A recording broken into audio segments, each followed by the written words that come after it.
일어났던 것들, 건축, 관습, 구체적으로 예를 들어도 우리가 쉽게 이해할 수 있는 그 인간 문화 속에서도 이런 어떤 자기복제 현상이 광범위하게 관찰되고 있는데, 이건 미임의 이론을 얘기한 것인데, 근데 그 중에 하나가 종교도 보면 좀 자기복제 현상을 보여주고 있다. 그래서 종교 밈이라고 하는 용어까지 등장하고 있는데, 도킨스가 봤을 때 이 종교 밈, 음악이라든지 패션이라든지 건축 이런 거하고 좀 구별되는 특성을 갖고 있는데, 가치평가가 들어가 있죠. 아주 뛰어난 자기 복제력을 갖고 있는데, 이걸 거의 뭐라고 표현하냐면 전염성이 높은 악성의 정신 바이러스다. 뭐 이런 식의 어떤 용어로 표현하고 있습니다. 이 정신 바이러스인데 이게 악성, 인간에게 매우 해로운 이런 어떤 바이러스. 근데 이 종교라고 하는 일종의 그 정신 바이러스는 침투력이 놀랍다는 겁니다. 또 장악력이 뛰어나다는 거예요. 그래서 어떤 예를 들고 있냐면, 그게 바로 오른쪽 맨 처음에 나와 있는 책, 만들어지신 책을 읽어보면, 여러분 중에 아마 이미 읽어본 학생도 많이 있을 텐데, 그 후반부 쪽에 가면 이 이야기 나와 있어요. 도킨스가 어떤 얘기를 하고 있습니까? 이 종교가 이렇게 빠르게 확산되는 건 아이들이 어렸을 때, 한마디로 부모로부터 정신 바이러스인, 그게 한마디로 무방비 상태에 있는 어린 아이들에게 종교 바이러스가 전염이 되어요. 그걸 뭐라고 표현하냐면 뇌에서 뇌로 건너뛴다. 뭐 이런 식으로 아버지 뇌 속에 있었던 정신 바이러스가 면역력이 없는 아이들은 뭐예요? 부모의 말씀이라면 어린 시절이면 무조건 전적으로 아버지의 최고로 존재를 보입니다. 무조건 옳다고 생각하고 무조건 복종합니다. 무조건 따르게 돼요. 그런 어떤 무방비 상태에 있는 어린아이의 순수한 뇌 속에 아버지의 정신 바이러스가 그냥 침투해서 그게 그냥 전염이 됩니다. 바로 종교가 이렇게 지구상에 인류문화 속에서 이렇게 널리 확산되고 있는 것은 어렸을 때 바이러스가 침투해서 이렇게 되는 겁니다. 뭐 이런 식으로. 그래서 지금 교회 다니고 있거나 독실한 신앙을 갖고 있는 사람의 입장에서 도킨스의 말을 들으면 이건 정말 참을 수 없는 모욕적인 이런 것을 다 오겠습니다만, 어떤 도킨스는 그런 입장을 가지고 있습니다. 근데 이 도킨스가 봤을 때 이 종교의 본질은 뭐냐? 우리가 앞에서 마르크스는 이 종교의 본질을 뭐라고 하나요? 마르크스는 종교가 갖고 있는 조직의 측면이라든지 종교의 어떤 의례의 측면보다는 종교적인 멘탈리티, 종교적인 의식구조, 종교적인 사고방식. 그 핵심에는 뭐가 있냐면, 마르크스는 역시 서구 지식인이었기 때문에 자기가 접했던 종교가 주는 거예요. 유대교, 기독교 이런 거죠. 그 유대인이나 기독교인들의 머릿속에 있는 거예요. 그게 바로 신에 대한, 유일신에 대한 관념. 그러니까 종교라고 하는 것은 신에 대한 관념이다. 신관념을 갖고, 근데 그게 마르크스도 하나의 것은 실제로 신이 존재하는 게 아니라 하나의 몽상, 또 환상의 상을 보는 거예요. 근데 이 도킨스도 비슷한 맥락입니다. 근데 이 사람은 환상이라는 용어보다도 딜루전, 우리가 환상은 일루전, 좀 판타지라는 용어를 쓰는데, 이 딜루전 그러면 망상, 이 거의 병리학적 의미가 들어가 있는 겁니다. 한번 치료받아야 된다 이런 측면이 강한 거죠. 그래서 The God Delusion이라고 하는 책 이름이죠. 그래서 이 번역판으로 우리나라에 나올 때는 직역을 한 게 아니라 약간 풀어서 번역을 한 거죠. 그래서 직역을 하면 어떻게 됩니까? 신은 망상의 사물이다. 또는 망상으로서의 신, 뭐 이런 식으로 번역이 돼야 될 텐데, 아마 그렇게 번역을 해버리면 이게 우리나라의 또 독실한 이 크리스찬 공동체들 너무 충격이 클 거를 예상해서인지 출판사 쪽에서 약간 이제 부드럽게 틀어서 만들어진 신, 뭐 이런 식으로 이제 번역을 한 것 같아요. 근데 어떻든 이 책을 펼쳐보면 맨 앞에 책장을 넘기자마자 나오는 말이 그 맨 밑에 나와 있는 누군가 망상에 시달리고 정신 이상이라고 그러는데 다수가 망상에 시달리니까 함부로 못하는 거죠. 다수 집단의 파워를 갖고 있으니까 정신 이상이라고 쉽게 얘기 못하는 거예요. 근데 그거를 종교라고 부릅니다. 근데 사실 본질은 같은 거예요.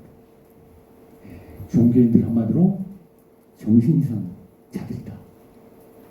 이거 뭐 목사나 가톨릭 신부 정말 들으면 참을 수 없는 그런 얘기가 되겠죠.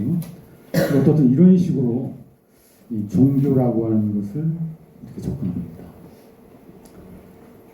망상이고, 근데 망상에서 끝나는 게 아니라 이게 인류 문화 속에서 강력한 자기복제 능력을 발휘하는 침투력을 발휘해서 사람들의 뇌를 장악해버리는 이런 식의 어떤 힘을 갖고 있는 것이다. 이렇게 보는 겁니다.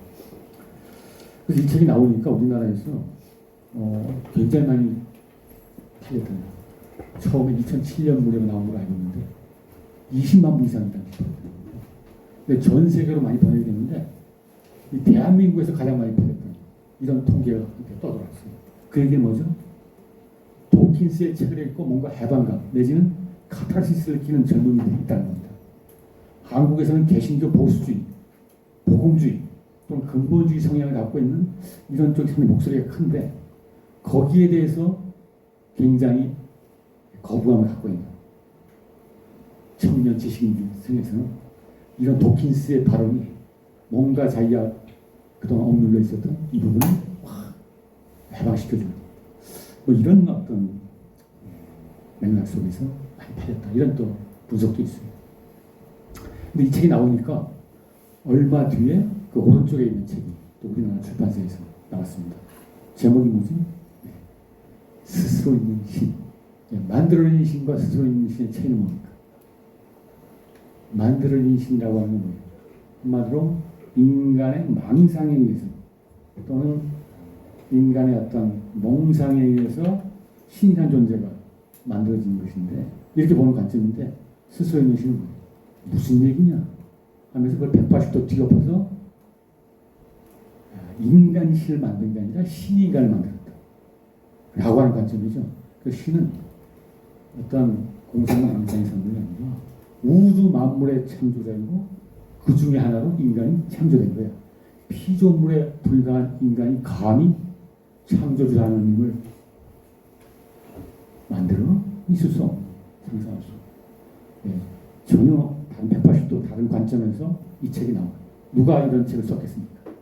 이런 책을 쓴 사람은 바로 카운터펀치를 내는 거죠. 독실한 복음주의 신앙을 갖고 있는 기독교 배경을 갖고 있는 쪽에서 리차드 도킨스의 강력한 펀치를 날리는 거죠. 그래서 이렇게 책이 나오니까 또 조금 있으니까 그 왼쪽 밑에 책 제목이 뭐예요? 이번에는 만들어진 신 대 스스로 있는 신. 이 두 가지를 딱 대비시켜 놓고 비교한 듯한. 그래서 이 책을 보면 상당히 중립적인 입장일 것 같다 라고 하는 인상을 주는데 막상 펼쳐서 읽어보면 제목과는 달리 실제 내용은 도킨스를 비판하는 이런 책입니다. 이 두 가지 딱 대비해놓고 다시 도킨스 비판 책이고 얼마 지나니까 마지막 그 오른쪽에 있는 제목이 우리말은 도킨스의 망상. 도킨스 신이 망상의 산물이라고 까불지 마. 너야말로 망상에 빠진 거 아니야? 하면서 나온 책인데 이 책의 저자가 누구냐? 한국에서 교회 다니는 학생들이라면 한두 번씩은 들어본 우리나라 개신교에서는 굉장히 멀리 유명한 사람인데 거기 저자 이름이 뭐로 나오냐면 맥크란스. 그래서 도킨스 옆에 사진이 나와 있죠. 그래서 두 사람이 다 유명합니다. 도킨스를 예찬하는 청년 지식인들이 있어요. 또 그와 반대로 그 옆에 있는 앨리슨 맥크라스라는 사람은 또 예찬하고 이 사람을 추종하는 사람이 있어요. 근데 이 맥크라스라는 사람은 도킨스하고 비슷하면서 다른 점이 있어요. 도킨스는 옥스퍼드 대학 교수. 그런데 이 맥크라스도 옥스퍼드 대학 교수입니다. 근데 인생 역정에 좀 차이가 있어요. 도킨스는 어린 시절에는 교회 다니고 기독교적인 배경을 갖고 있었어요. 그러다 점차 자라면서 과학을 공부하면서 나가다가 결국 무신론적인 세계관으로 전향을 합니다. 그런데 그 옆에 있는 맥카스라는 사람은 원래 무신론자였어요. 자기 집안도. 그런데 옥스퍼드 대학에 입학해서 분자생물학을 전공했습니다. 박사학위까지 받았어요. 20대.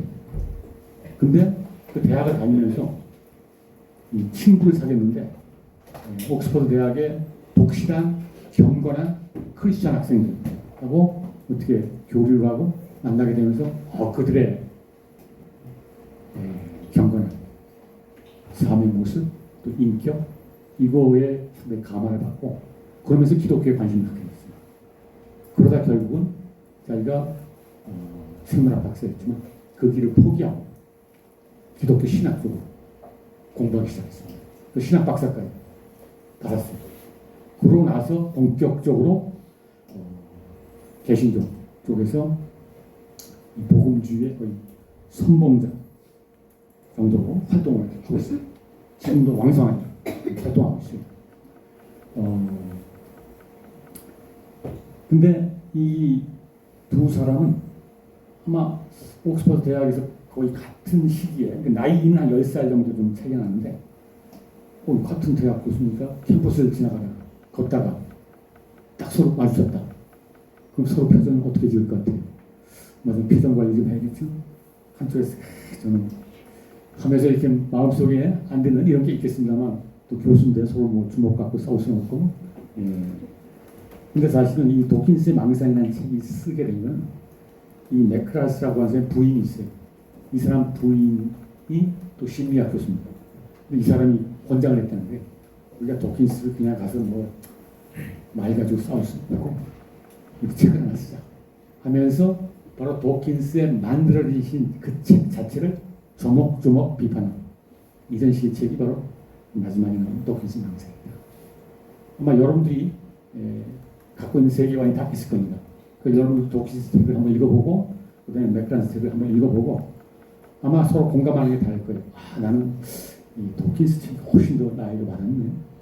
이런 식의 학생도 있을 것이고 어떤 학생은 이 맥크란스 책이 뭔가 자기에게 울림을 주는 아마 이런 학생이 있을 겁니다. 서 있는 자신의 그 세계관이 다르게 나타나는 생각이 듭니다. 어떻든 지금 우리가 다루고 있는 것은 과학적 합리주의의 한 주자로서 도킨스를 다루고 있기 때문에 이런 얘기를 다뤘습니다. 약간 부연하자면 이 도킨스는 아까 종교의 본질을 어떤 망상으로 봤다면 그 종교의 또 기능 마르크스도 종교의 본질과 기능을 구별해서 종교가 한 사회 속에서 지배 체제에 봉사하는 지배 이데올로기 또는 소셜 아핀 사회에서 아편작용을 한다 이렇게 봤는데 도킨스도 좀 비슷한 맥락이 있습니다. 이 사람은 종교라고 하는 게 역사적으로 보니까 인류 역사 속에서 또 한 사회 속에서 매우 해로운 유해한 이런 기능을 모든 사회적 갈등과 폭력 또는 전쟁의 배후에는 종교가 자리잡고 있다. 엄마가 신의 이름으로 타 집단 타자들을 공격하고 정복하는 이런 모습. 그래서 우리가 세계사를 보면 우리가 잘 알고 있는 중세의 그 십자군 전쟁부터 시작해서 십자군 전쟁이라는 이교도를 정복합니다. 그 당시 예루살렘이라고 하는 그리스도교의 성지가 이슬람에 의해서 열심히 장악되고 있었죠. 그래서 그 성지 탈환이라고 하는 신의 이름을 내세워서 전쟁을 일으켰던 그 와중에 엄청난 피를 흘리고 일어났던 역사. 그다음 우리 앞에서 배웠던 또 다뤘던 종교재판, 그 스페인 종교재판 다뤘었죠. 그래서 상당히 또 신앙의 차이로 목숨을 잃었다 이런 사람들은 그 다음에 그 연장선상에 있었던 마녀 사냥이 마녀로 지목해서 결국 화형당하는 이런 또 역사 우리가 잘 알고 있는 것이고 또 종교전쟁은 30년 전쟁, 무기노 전쟁 뭐 등등 해서 이런 전쟁의 역사 또 아메리카 대륙에서 인디언들 개종한 포로 소개하는 과정 속에서 엄청난 학살 과정이 일어났던 거. 예, 바로 종교라고 하는 것은 이런 어떤 기능을 행하는 하루빨리 사라져야 되는 현상을 규정하게 되는 것이죠. 그래서 그 오른쪽에 그 사진이 나와 있는데, 그 영어로 되어 있는데 버스 광고죠. 또 영어로 좀 나와 있기 때문에 제가 항상 영어로 이렇게 나와 있으면 여러분들이 약간 또 졸릴 수도 있기 때문에 약간 또 긴장감도 영어 실력도 테스트하죠. 항상 이걸 물어보는데 돌아가면서 또 오늘 한번 해보죠. 앞에 있는 학생, 예. 그 위에 있는 버스, there's probably no car, 그하고 밑에까지 나와 있는 그 문장을 한번 번역을 한번 한다면 위에 그림. 네, 위에 있는 버스. 아마 신은 존재하지 않습니다. 이제 걱정 그만하고 당신의 인생을 즐겨라. 정확하게 완벽한 번역을 해주셨는데, 아마도 신은 존재하지 않는 것이다. 그러니 기독교인들이 와서 예수 안 믿으면 지옥 가 라고 하는 일종의 공포 마케팅을 행하면서 근거 없는 두려움을 유포하고 있는데, 거기에 넘어가지 말고 죽음 이후에 어떤 심판이나 지옥 이런 건 없어. 그런 거에 연연하지 말고 당당하게 이 삶을 엔조이하라 라고 하는 이런 식이었던 이야기를 하는 버스 광고가 여기 2000년대 중반이었는데 약 800대의 버스를 접속해서 거기다 이 프랭카드를 걸고 런던 시가지를 돌아다니는 이런 캠페인을 벌이고 있었습니다. 누가 이 캠페인을 했는가? 거기 밑에 보면 British Humanist Association. 휴머니스트가 뭐죠? 우리가 보통 휴머니즘. 우리 앞에서 보통 보면 신본주의라는 용어 한번 쓴 적이 있었죠. 신본주의의 반대 용어를 쓰는 게 인본주의. 그러니까 신 중심의 사고방식. 그러니까 신이 세상을 창조했고 우리는 피조물이고 그렇기 때문에 신의 말씀에 복종하면서 살아야 된다는 게 바로 신본주의 세계관이고 저 기독교 세계관이죠.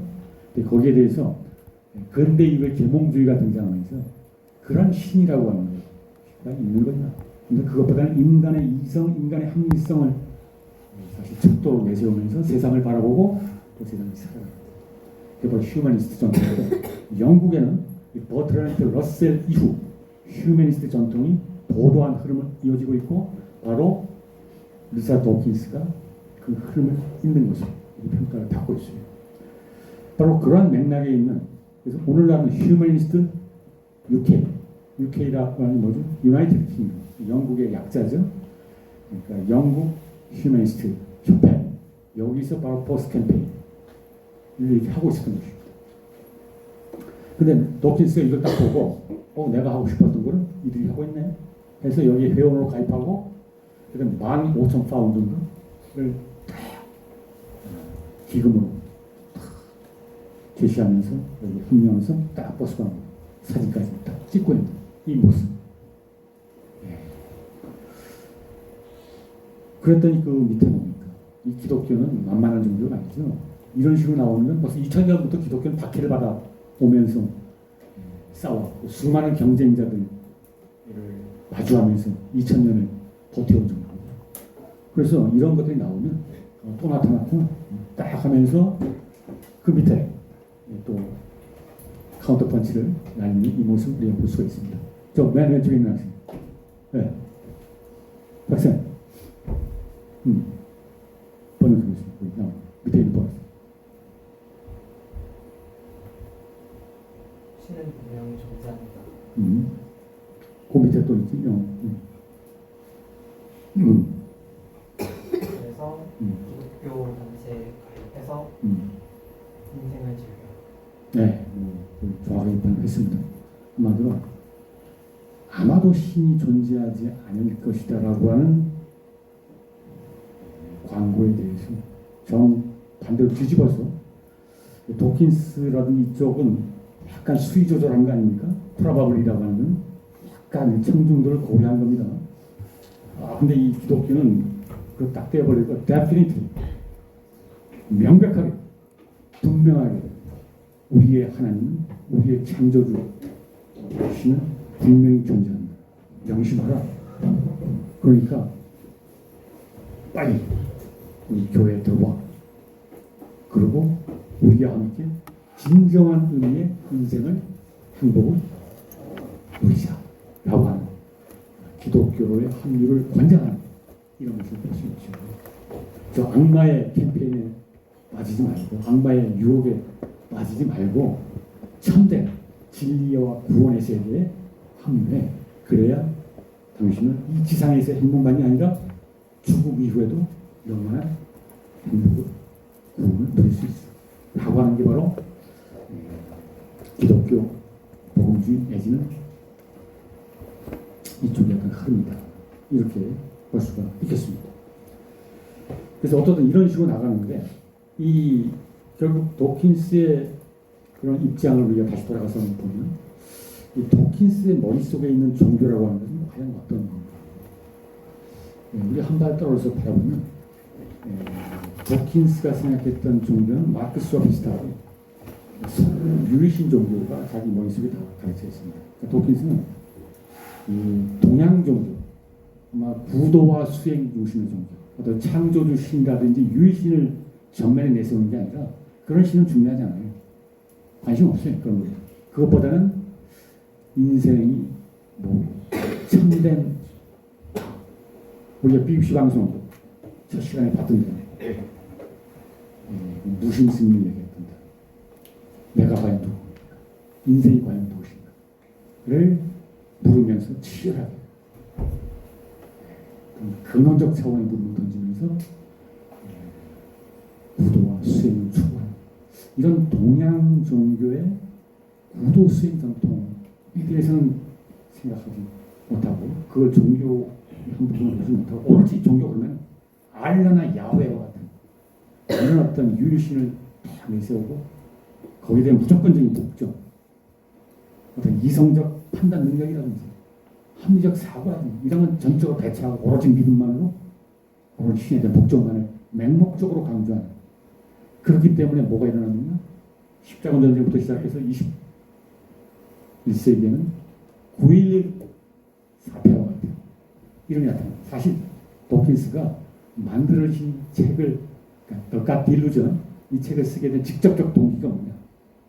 그 전까지만 하더라도 이기적 유전자만 쓸 때만 하더라도 도킨스는 과학자로서 연구실에 앉아서 연구활동에 종사했고 그 실제로 도킨스는 이 과학을 대중들의 눈높이에 맞게끔 매우 알기 쉽게 명료하게 전달하는 탁월한 능력을 갖고 있습니다. 그래서 그것 때문에 표현돼요. 그래서 상당히 기여를 했고 종교까지 받았어요. 그런데 2000년 들어오면서 9.12 이게 터지는 걸 보고 이게 종교라는 이런 거구나 하면서 이슬람 원리주의 또 그의 카운터파트가 되는 기독교 근본주의 이런 것들 참을 수 없다 하면서 연구실을 닥쳐 나와서 한마디로 버스 광고 캠페인에 합류하면서 이런 식으로 나옵니다. 그래서 한마디로 도킨스의 종교관은 매우 협소하다고 말할 수 있습니다. 한마디로 기독교 근본주의와 이슬람 원리주의로 대변되는 종교적 근본주의와 종교 자체가 동일시하는 이런 협소한 종교를 갖고 있다. 그렇기 때문에 종교에 대한 부정적인 관점을 할 수밖에 없습니다. 그래서 그런 어떤 근본주의 종교에 대한 리액션으로 이런 과격한 이런 행동을 하게 됩니다. 그래서 어떤 학자가 그런 도킨스의 이런 모습을 보고 그 종교를 아주 적대적으로 보고 정말 열정에 차서 반종교적인 캠페인까지 벌이는 이런 도킨스의 모습이야말로 에반젤리칼 에이세이스트다 이렇게 지적하는 겁니다. 에반젤리칼 이게 많이 들어본 용어 아닙니까? 우리가 BBC 방송 분석할 때 어떤 나라 분석할 때 나왔던 용어 미국 분석할 때 나왔지 조금 아까 우리가 계속 사용했던 용어 복음주의라는 용어 아닙니까? 에반젤리언이란 말 자체가 굿이라는 뜻이고 엔갈리오라고 하는 말이 뉴스, 굿뉴스를 땅끝까지 전파하는 것을 지상 사명으로 삼고 있는 그리스도 교단통을 우리가 복음주의 기독교라고 부르는데, 그 도킨스에 대해서 에반젤리크라는 말을 붙여? 이게 잘 이해가 안 갈 수 있잖아요. 그게 뭡니까? 그 뒤에 있는 말, 에이테이스트. 그래서 사실은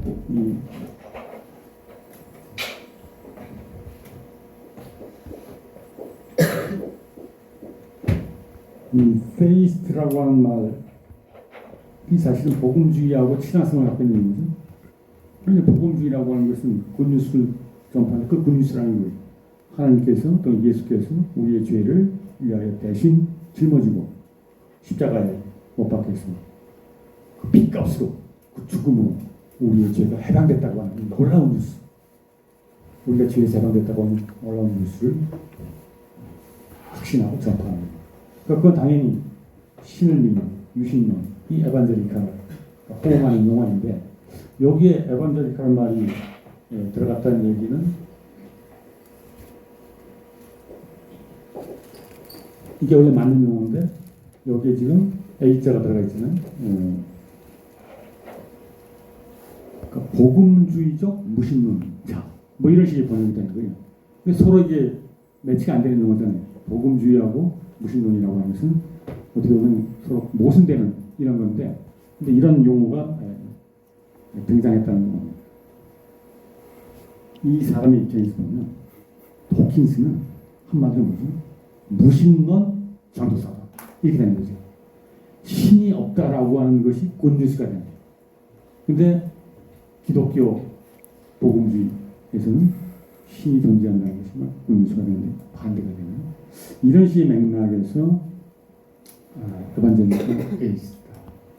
아마 어떤 우주에 지구 바깥에서 어떤 외계인이 지구를 내려다보고 있는데, 런던 시내를 보고 있는데 한쪽에서는 이 복음주의 기독교인들이 다 플랜카드 걸고 오직 예수 이름으로만 구원받을 수 있다 뭐 이렇게 하면서 막 갈고 가고 있는 모습을 딱 보면서 저 사람들 참 열정적이네 이렇게 딱 보는데, 또 그 반대쪽 거리에서는 또 이 도킨스로 대변되는 이런 쪽 흐름이 이 버스 광고 이렇게 하면서 신이 없다라고 하는 이런 또 열정적인 이런 모습은 둘 다가 열정적인 모습 아닙니까? 그러니까 여기서 말하는 에반젤리칼이라는 둘 다 열정적인, 광적인, 뜨거운 이런 형용사의 의미가 강한 거고, 하지만 컨텐츠는 정반대가 돼요. 무신론을 전도하느냐 유신론을 전도하느냐 이 차이에 지나지 이렇게 보는 것이죠. 그래서 어떻든 이 종교를 열정적으로 비난하는 도킨스의 모습은 저 먼 바깥에서 보면 외형적으로 보면 거의 비슷해요. 그리고 또 서로 싸우다 보면 닮아간다 이런 모습 있지 않습니까? 내용은 다르지만 이게 외형도 비슷하게 보이는 이런 모습을 여기서 볼 수가 있겠습니다. 그래서 이런 식으로 영국에서의 어떤 그 모습을 주로 봤는데, 국내에서도 이와 비슷한 모습들이 또 발견이 됐기 때문에 제가 여기다 사진을 올려놨는데, 거의 비슷한 시점에 우리나라에서 실제 나타났습니다. 그 버스 광고에. 근데 그 내용은 약간 다릅니다. 비슷한 맥락을 갖고 있는 메시지죠. 아인슈타인의 용어를 플랜카드로 만들어서 버스 광고를 했는데, 그 내용을 보니까 자신의 창조물을 심판한다는 신은 상상할 수 없다. 근데 이거를 광고한 사람들이 누구냐? 그 밑에 작은 글씨로 되어 있습니다만, 요게 요 무렵에 활동했었던 한 2만 명 정도의 회원을 보유하고 있었던, 그리고 주로 사이버물에 인터넷에서 주로 야밤에 주로 활동하는 2,000명의 전사 집단 이런 게 있어요. 2만 명. 그게 뭡니까? 나와 있죠? 반기독교 시민운동 연합이라고 하는 명칭을 줄여서 반기변, 한마디로 안티기독교 운동을 하는 청년들입니다. 그래서 제가 한때는 이 자체가 연구 대상이 되기 때문에 접속을 해서 뭐 들어가서 봤어요. 도대체 왜 이들이 이런 활동을 하는가 봤더니 거기 자기가 한 이유를 다 써놨습니다. 또 회원 가입하려면 자기 또 사유를 쓰고 돼 있었어요. 또 보니까 저 처음에는 독실한 크리스천이었습니다. 자기 집안이 기독교 집안이고 유아살이까지 받고 주일학교 다니면서 했는데 어느 순간 뜻 보니까 이 교회 목사님이었다. 여기서 하나의 큰 상처를 입은 목사님의 어떤 위선적인 모습을 비롯해서 여러 가지 도대체 견딜 수 없어요. 그러면 조용히 그냥 교회 안 다니고 그래서 이렇게 나갈 수도 있지만 이들은 자기 청춘,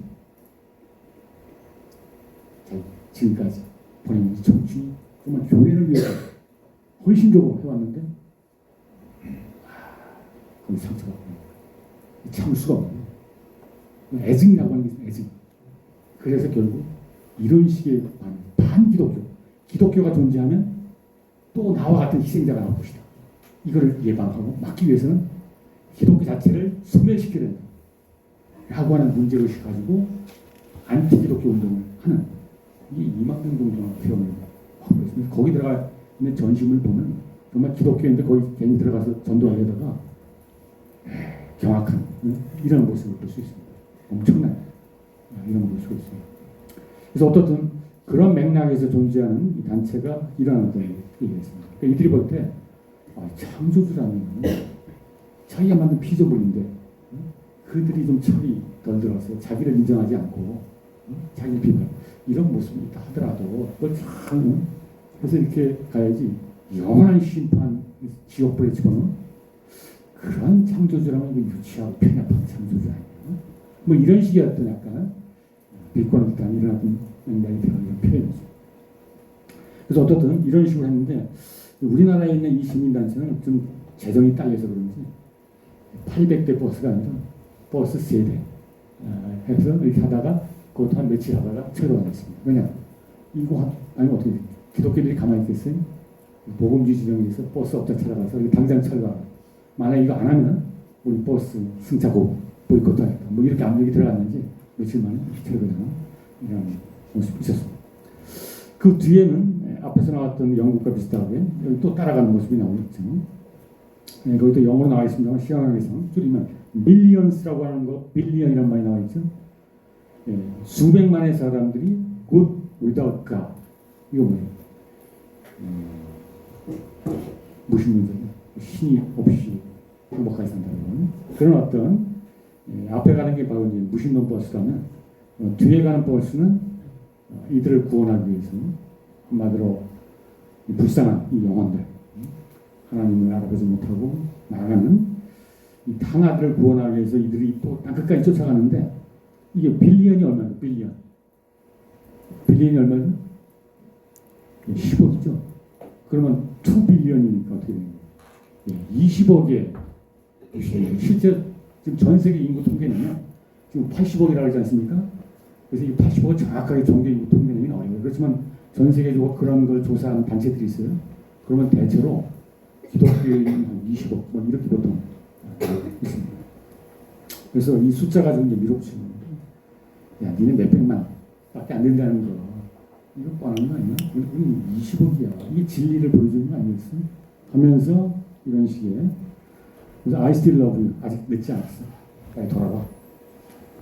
이런 식의 어떤 광고를 볼 수가 있습니다. 그 밑에 보면 이 전도 거부 카드라고 하는 게 나왔는데 바로 서울대 캠퍼스에서 이 무렵에 등장했던 겁니다. 오늘 카이스트하고 서울대가 주로 앞장서서 만들어진 이런 또 하나의 클럽인데 나와 있는 대로 하도 이 전도 활동을 하는 개신교 이 근본주의 성향의 복음주의자에 좀 지쳐가지고 뭐 여러분도 한두 번씩 다 경험한 거 아닙니까? 캠퍼스에서 조용하게 앉아서 날씨 좋았을 때 좀 명상에 잠기고 사색에 잠기고 있는데 누군가 다가와서 대화를 시간 있으니까 대화합시다. 뭐 이런 식으로 지금도 식당까지 잡아가지고 뭐 이런 이거 보고 좀 질려가지고 이거 안 했으면 안 되겠다. 한두 번이지 하면서 이제는 왔을 때 계속 신랑이 하지 않고 영 딱 주면서 읽어보시오. 그래서 읽어보시오. 이런 거죠. 그 오른쪽 밑에 보면 거기 도킨스 이름이 나오지 않습니까? 그래서 저한테 이렇게 설득하려고 하는 대신에 먼저 저희들이 지금 이 책들 한번 먼저 읽어보시고 그거 한번 대화합시다. 뭐 이런 식의 어떤 이야기를 해주셨습니다.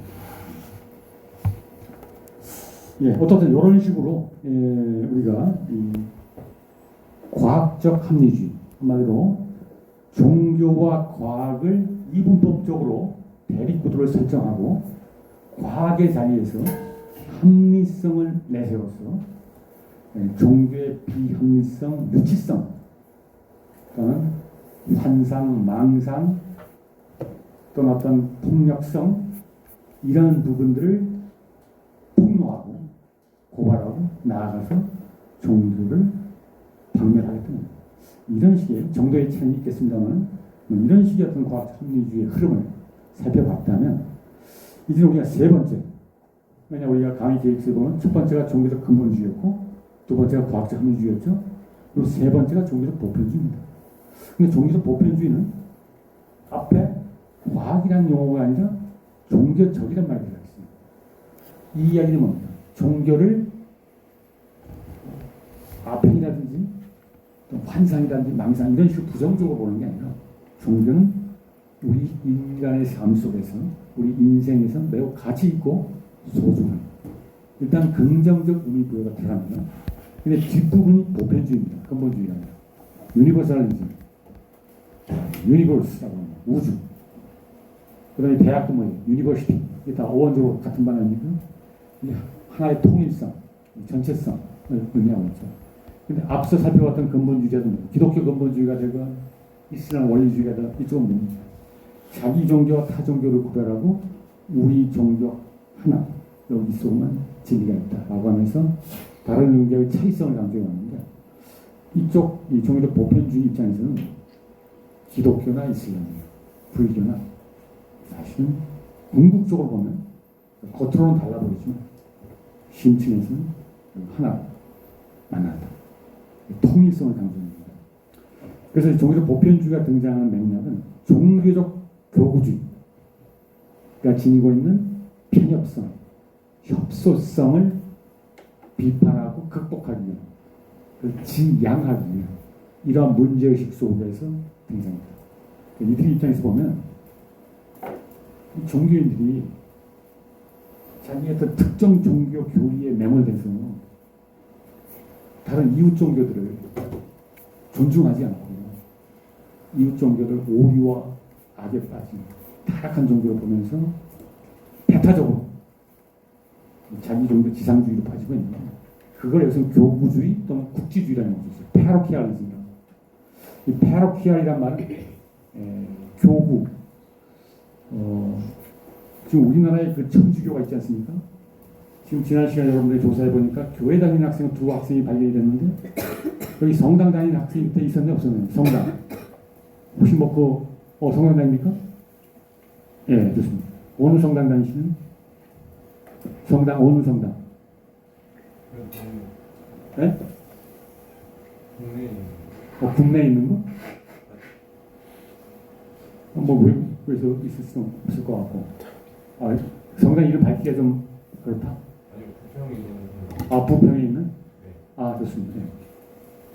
네. 예, 부평에 있으면 아마도 부평 성당이 될 텐데, 그건 성당 이름이고, 근데 모든 성당은 특정 교구에 속해 있습니다.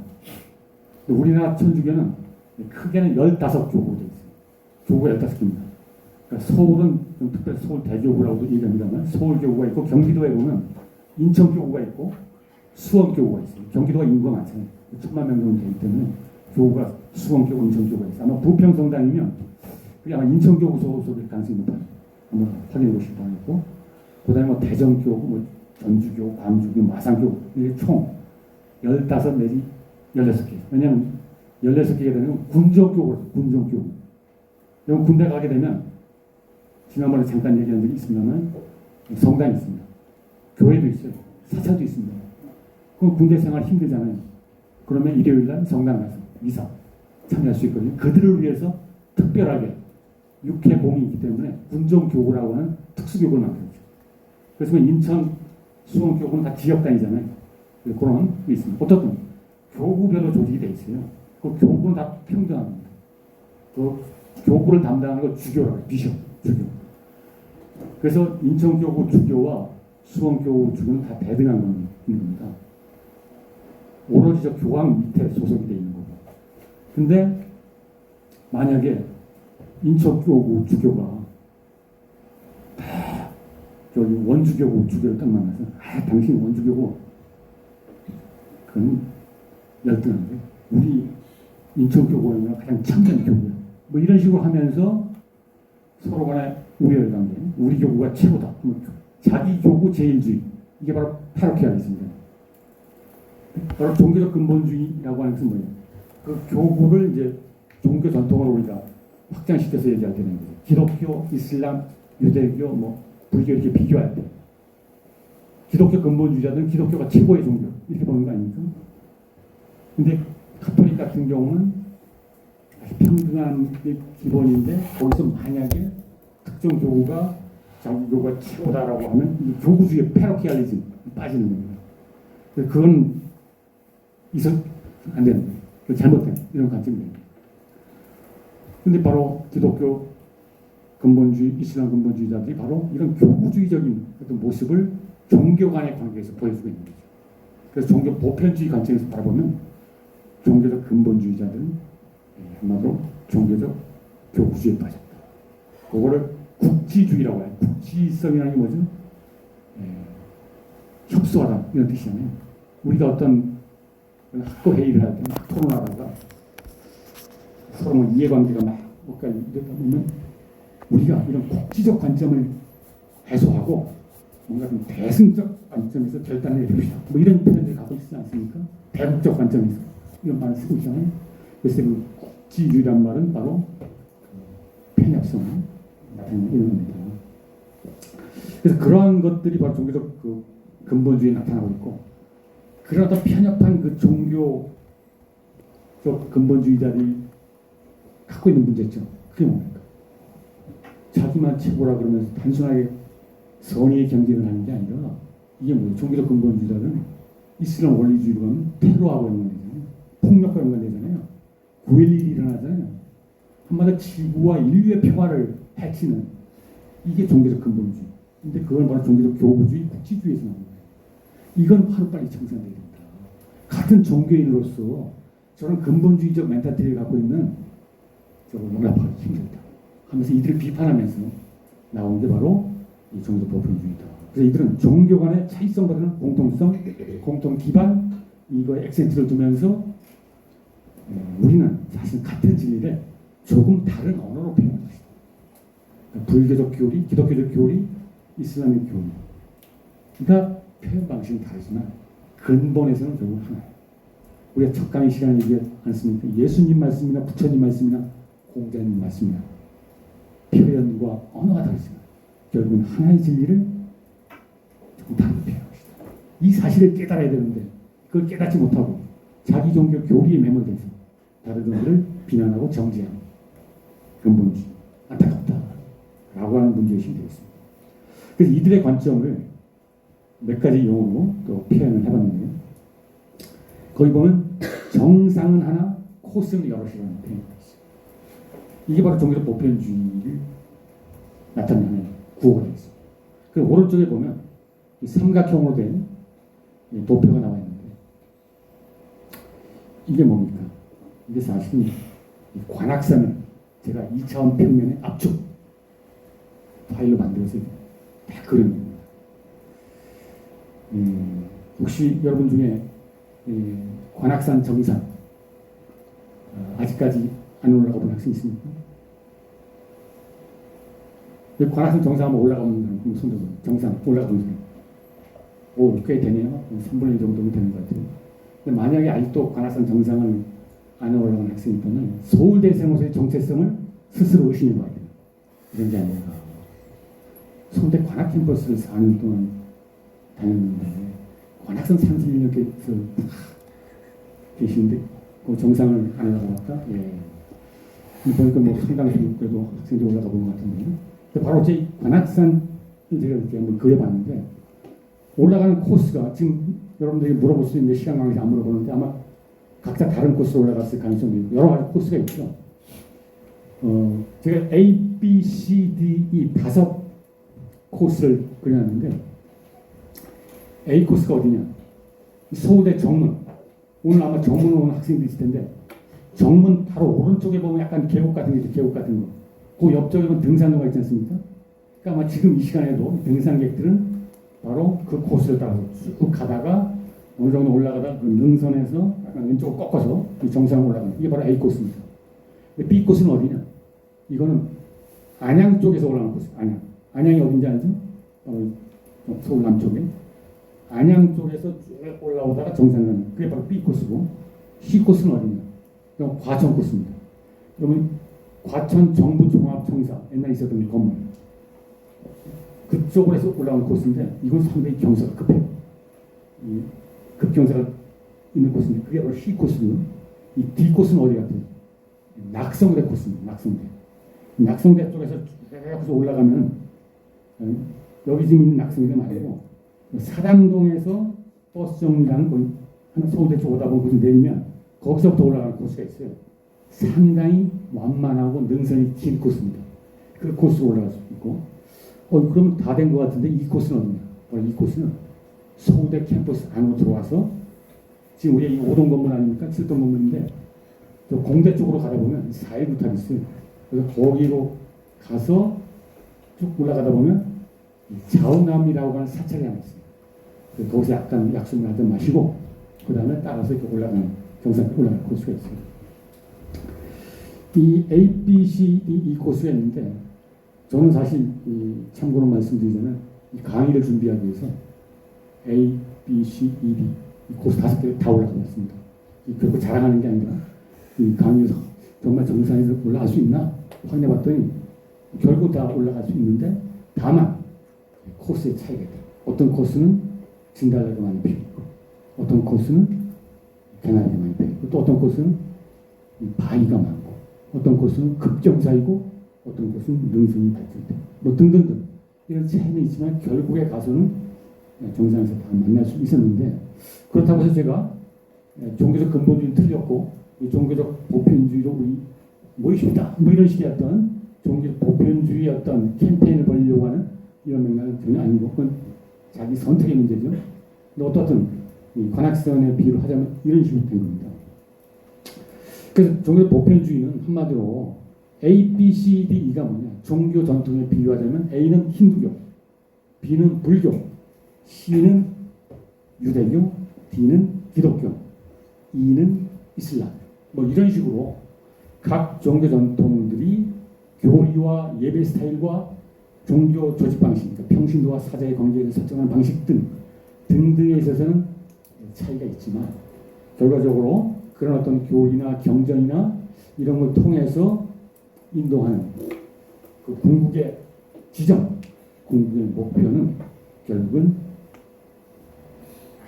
하나의 진리로 수렴될 수 있다. 구원받을 수 있다. 모든 종교가 다 구원에 이르는 하나의 다 코스이다. 라고 하는 맥락에서 이런 어떤 표현이 등장한 것이다. 근데 이와 비슷한 맥락에서 또 하나 용어가 God has many names라고 하는 이런 표현이 있습니다. 이건 책 이름입니다. 그 왼쪽 밑에 보면 존 힉이라고 하는 사람이 쓴 책 이름인데 우리말로도 번역이 되어 있습니다. 우리말로는 천주교 배경을 갖고 있는 사람이 번역을 했기 때문에 하느님은 여러 이름을 갖고 있다. 많은 이름을 갖고 있다. 이렇게 얘기를 했습니다만 사실 저자가 여기서 의도하는 갓이라고 하는 용어는 우리가 갓 그러면 자꾸 기독교의 하나님 또 유대교의 하나님 이거에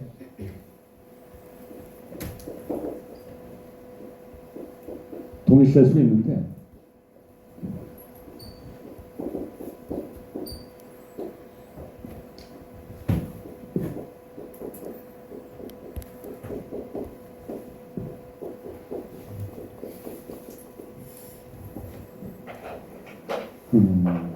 여기서 말하는 갓은 사실은 보다 중립적인 용어로 사용한다. 갓이라는 건 유신론 같은 칠수 있는 이런 걸 동양 종교는 이거 연결 안 될 수도 있기 때문에 이 사람이 말할 때는 동양 종교로 포함되기 때문에 모든 동서양 종교의 어떤 궁극적인 목표 지점 이걸 나타내는 용어로 ultimate reality 궁극적 실제라고 하는 말로 보통 ultimate이라고 하는 게 아주 궁극적인 뜻이 됩니다. 그러니까 가장 근원적 차원에서의 가장 참된 리얼리티라고 하는 어떻게 참된 진리라고 얘기할 수 있습니다. 그래서 한마디로 영원한 참된 진리는 모든 종교가 궁극적으로 추구하는 바이고 그게 여러 이름으로 나타날 수가 있다. 적정한 비유가 될 수 있을지 모르겠습니다만은 우리가 쓰고 있는 일상 용어 중에 이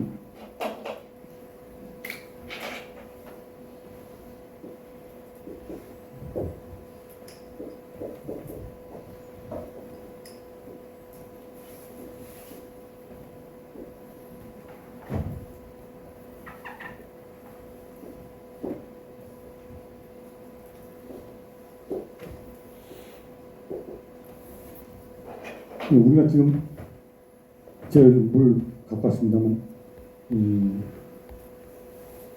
목이 마를 때 물을 먹게 되는데 우리말에 물이라고 그러지 않습니까? 영어로는 워터라고 그러잖아요. 그 다음에 이 바스라고 하는 건 어떤 나라 말이죠? 바스. 독일어입니다. 독일어는 바스라고 얘기하고 그 다음에 제가 또 어학실력이 딸리기 때문에 더 못 가는데 여기 나와 있는 밑에 있는 건 뭐죠? 미스라고 미스. 어떤 나라 말이죠? 미스라고 하는 게? 예, 일본 말인데 여러분들은 아무래도 한국에서 가장 가까운 나라가 일본이니까 일본에는 자주 왔다 갔다 관광이라든지 여행을 할 텐데 그러면 일본에 갔을 때 가까운데 어디 찻집이나 데 갔을 때 물 한 잔 달라. 목이 마른데 물 한 잔 달라. 그럼 뭐라고 얘기해서 일본말로? 물 달래. 미스가 나와 있으니까. 예. 오미즈오 구다사이. 구다사이란 말이 뭐 달라는 얘기잖아요. 미스를 구다사이 달라. 이런 식으로 할 때 유용하게 쓸 수 있는 용어가 되는데 어떻든 물이 되건 워터가 되건 마스가 되건 미스가 되건 이런 거 우리가 과학적인 용어라면 H2O라고 하는 이걸 다 본질로 하고 있는 본질은 같지만 표현 방식이 좀 다른 이런 거. 각 종교도 사실은 인류의 어떤 영원한 진리를 다른 언어로 표현하는 것에 불과하다라고 하는 이런 것이 되겠고요. 이러한 문제의식 속에서 이 책이 쓰여졌고 그래서 그 책의 표지에 보면 거기 로고들이 나와 있죠. 각 종교의 이슬람, 유대교의 나유제별부터 시작해서 이슬람의 초승달, 기독교 십자가, 그다음에 오른쪽 위에 있는 요 원으로 된 요건 어떤 종교 같죠? 힌두교의 성경입니다. 춤추는 시바, 시바가 신 이름인데 한바탕 추는 춤이 바로 우주의 어떤 진리를 나타낼 수 있는 뭐 이런 식의 어떤 관점입니다. 그러면 세 번째로 이 종교적 보편주의를 나타내는 또 하나의 표현이 거기 보면 길은 달라도 같은 사람을 본다라고 하는 아까 관악산의 비유를 우리가 다시 또 올리면 되겠습니다. 근데 이 책의 제목 이름인데요. 사실 이 책은 쓴 저자가 누구냐면 서강대학교 교수인데 이 사람은 제가 개인적으로 여러 번 뵙기도 했는데 지금은 얼마 전에 돌아가셨습니다. 근데 이 사람은 어떠한 그 배경을 갖고 있냐면 일단 신앙적으로는 개신교 신자입니다. 프로테스탄트 신앙을 갖고 있습니다. 근데 서강대학교에서 재직했어요. 오랫동안. 그리고 은퇴했어요. 근데 이 사람이 전공을 뭐거든요? 불교를 가지고 좀 불교. 하버드 대학교에서 불교를 가지고 박사를 썼어요. 그러고 나서 돌아와서 서울대 철학과 교수를 잠시하다가 서강대로 옮겨서 거기서 학생들이 가르치다 은퇴했어요. 그러면 개인적으로는 프로테스탄트, 자기가 재직한 학교는 카톨릭, 자기가 공부한 건 불교. 혹시 많이 들어본 용어 아닙니까? 우리가 앞부분 강의할 때 한국의 3대 종교가 메이저 종교. 천주교, 개신교, 불교가 한국 종교 인구의 99%를 차지하고 있는 이런 겁니다. 근데 이 사람은 이 세 가지가 동시에 교차하고 있어요. 근데 이 사람은 불교를 가지고 박사를 썼는데 불교 주제가 뭔가? 한국이 배출한 스님 중에 한 명입니다. 우리나라 1700년 불교 역사 속에서 가장 이름이 있는, 가장 유명한, 널리 알려진 스님 한 명을 뽑으라면 누가 될 것 같아요? 여러분이 한국사를 쭉 배웠을 때 이렇게 대략 할 텐데 누구? 유천, 어떤 스님? 유천, 진울, 잘 안 들리는데. 유천하고 진울. 아, 의천과 진울, 고려시대. 유명한 분이죠. 근데 사실은 의천과 진울보다 더 알려져 있고 한국 불교를 대표해서 이 사람의 저작이 영어로도 많이 번역된 스님이세요. 신라시대, 통일신라시대. 왜냐면 한국 불교는 통일신라시대가 전성기였거든요. 고려 때도 스님이 번성했으면 조선시대로 가면 좀 축소되죠. 어떤 스님 같아요? 누구? 그렇죠. 요석공주하고 스캔들을 일으켜서 또 이름이 많이 알려지기도 했던 원효 스님. 근데 원효 스님과 요석공주 사이에 낳은 아들이 누구죠? 우리나라 이두를 만들었다고 하는 사람. 이두. 설총이란 말이에요. 설총. 왜 설총이 이름 성이 설십니까? 원효의 아들인데. 원효가 한마디로 불교에 입문하기 전에 자연인으로 살았을 때 원효 스님의 원래 이름이 설씨였어요. 그래서 낳은 아들이 설총입니다. 이름이 그렇게 됐고 우리나라에서 있는 제일 어떻든 원효가 가장 유명하고 그다음에 고려 원효는 신라시대, 삼국시대를 대표한다면 고려시대를 대표한 스님은 바로 얘기했던 진울 스님. 이 고려시대를 대표하시고 조선시대를 대표하는 스님 한 명 뽑으라면 누가 있을 것 같아요? 여러분 임진왜란이 또 임진왜란 때 의병장으로 활동했던 스님 누가 있죠? 일본을 왔다 갔다 하면서 사명대사라고 들어보셨나요? 사명당, 사명대사. 근데 사명당은 의병투쟁과 관련해서 유명하지만 그 사람보다는 학문적으로는 사명당의 스승이 있어요. 서산대사라고 해요. 서산대사. 이 사람이 사실 조선시대 불교의 또 대표 이름이 알려져 있습니다. 그런데 바로 이 하버드 대학에서 박사 논문을 썼던 이 사람의 박사 논문 주제는 누구냐? 이 셋 중에 하나인데 바로 학생이 말한 대로 고려시대 도적국사 진물가는 박사 논문을 썼어요. 그러고 이제 돌아와서 가르쳤죠. 근데 불교를 전공했는데 자기가 개신교 신자 카톨릭 대학 카톨릭 재단에서 어떻게 하면 아마 종교적 근본주의 이쪽에 있는 사람들은 불교, 개신교, 천주교 이 세 가지가 한 개인의 교차하기 때문에 자칫하면 정신분열에 빠져버릴 수도 있는 이럴 수도 있는데 이 사람은 정신분열에 빠지는 게 아니라 그 세 가지를 다 가지고 어떻게 합니까? 자기가 평생 개신교 신자로서 살아왔고 또 평생 불교를 공부했고 또 카톨릭 재단 학교에서 오랫동안 근무했지만 천주교와 불교와 개신교의 궁극적 가르침은 결국 길은 달라도 정상에서 받아들입니다. 말 종교적 보편주의 관점에서 넓게 보면 기독교와 불교를 대신 통합합니다. 이런 식으로 해서 정리해 나가는 이런 식의 어떤 그 입장을 가지고 쓰여진 책이 바로 거기 나와 있는 길은 달라도 같은 사람을 부른다. 그래서 여러 이제 소주제를 나와서 이런 관점에서 쓴 책입니다.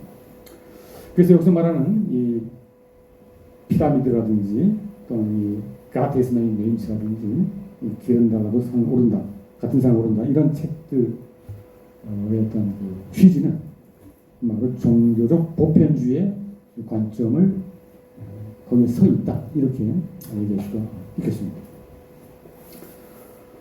그래서 결과적으로 종교적 보편주의는 뭡니까? 종교적 근본주의자들이 서로 대립하면 수많은 갈등과 폭력과 전쟁으로 이어질 수 있지만 이들은 뭡니까? 서로를 존중하는 왜냐? 단순한 표현의 체계 본질을 공유하고 있습니다. 우리는 같은 길을 가는 어떻게 보면 궁극적으로는 도반의 관계, 동료의 관계 이런 볼 수 있기 때문에 이런 식의 관점이 가능하다 이렇게 얘기할 수 있고요. 이런 종교적 보편주의 구체적 사례 하나로 플레니얼 필로소피라고 하는 용어가 나와 있습니다. 요거는 책 이름이기도 합니다. 오른쪽에 보면 여러분이 아마 잘 아는 작가이기도 한데 올덕스 헉슬리라고 하는 사람이 쓴 책 이름이 바로 The Perennial Philosophy. 우리말로는 영구 철학, 영원 철학 또는 영속 철학이라고 하는 이름으로 얼마 전에 번역이 돼서 그 오른쪽에 표지가 나와 있습니다.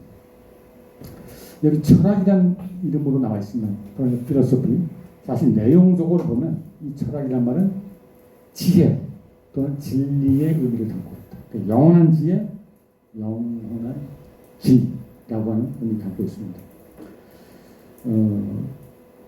이 사람이 보면 이 헉슬리가 쓴 그 책에 보면 그 밑에 출판사에서 이걸 압축해 놨죠. 모든 위대한 가르침의 핵심, 영혼의 책. 올덕스 헉슬리가 세계 대표적인 종교장들들, 그러니까 기독교의 바이블, 이슬람의 코란, 불교의 불경, 힌두교의 베다, 조라스터계의 경전 등등등 이런 걸 쫙 성역을 하고 나서 내린 결론. 그래서 거기서 에센스를 뽑아서 보니까 결국은 하나의 진리로 관통. 그래서 그거를 영구 철학, 영원 철학이라는 이름을 부르는데 그 영원한 진리는 시대를 달리하고 지역을 달리하지만 결국 하나가 계속해서 반복해서 나타나는 것이다. 라고 하는 문제의식이 깔려 있기 때문에 바로 이 종교적 보편주의가 되겠고 이 밑에 이 사람의 입장 밑에는 결국은 신층과 표층을 나눠서 본다. 이 종교적 보편주의의 기본적인 발상입니다. 모든 종교의 그 심층에는 결국은 에센스, 알맹이, 코어 그게 숨어 있다. 그게 바로 공적 진리가 되어 있고요. 그렇지만 겉으로 드러난 패턴, 그 겉으로 드러난 경전이나 그 경전을 좀 체계화시킨 게 바로 교리가 되겠고, 그다음에 예배 형식, 또 법회 형식, 미사 형식, 형식은 다르죠. 그렇지만 그건 다 패턴입니다. 그다음에 조직 방식이 다르지만 그런 건 다 하나의 궁극적 진리를 가르치기 위한 하나의 도처적인 도구에 불과하다. 교리에 매몰되면 안 된다. 예배 스타일에 매몰되면 안 된다. 라고 합니다. 그와 관련된 불교 용어가 그 밑에 나와 있는 그림에 나와 있죠. 달과 손가락으로 해서 거기 어떤 스님과 제자가 있습니다. 근데 그 동자승하고 이 스승, 이 스님이 있는데 거기 달이 떠 있지 않습니까? 그 스님이 달을 보라고 하면서 딱 손가락을 가리키고 있는데 이 동자승이 어디를 보고 있어요 지금? 달을 보고 있는 게 아니라 이 손가락을 보고 있잖아요. 이 손가락이라는 것은 하나의 방편입니다. 저 달이라고 하는 진리를 가리키기 위한 하나의 도구, 방편에 불과한데 진리 자체를 보지 못하고 또 방편에 매몰되게 돼요. 근데 헉슬리 입장에서 보면 여러 종교의 경전이나 교리나 이런 것들은 다 하나의 손가락, 달이라고 하는 손가락에 불과합니다. 거기에 매몰되지 말라라고 하는 게 바로 견월망지. 달을 보고 달을 보라. 대신 손가락은 잊어버리라. 하나 방편을 본다는 거예요. 라고 하는 맥락 속에서 일어났던 사자성어도 바로 이 종교적 보편주의의 문제의식 속에서 등장하는 것이다. 이렇게 얘기할 수 있겠습니다. 올덕스 헉슬리라고 하는 사람은 거기 여기에 더 익숙한 멋진 신세계라고 하는 이런 작품도 유명했던 이 사람입니다. 또 이 사람은 그것 말고도 실질적으로 여러 가지 종교 체험을 직접 맛보기 위해서 여러 가지 실험까지 했었던 이런 인물입니다. 그 다음에 남아있는 게 이제 우리가 두 가지가 남았습니다. 여태까지 다뤘던 게 종교적 근본주의, 과학적 합리주의, 종교적 보편주의 이 세 가지를 우리가 다뤄봤는데 뒤에 남아있는 게 종교적 병행주의와 나머지 하나 포용주의가 있습니다. 그 두 가지는 종교적 보편주의와 좀 비슷하면서 약간 차이가 있습니다. 그래서 그 부분을 살핀 차례인데 시간이 보니까 애매하게 한 1, 2분 정도 남은 것 같아서 들어가기가 것 같아서 일단 오늘은 여기까지만 하도록 하겠습니다.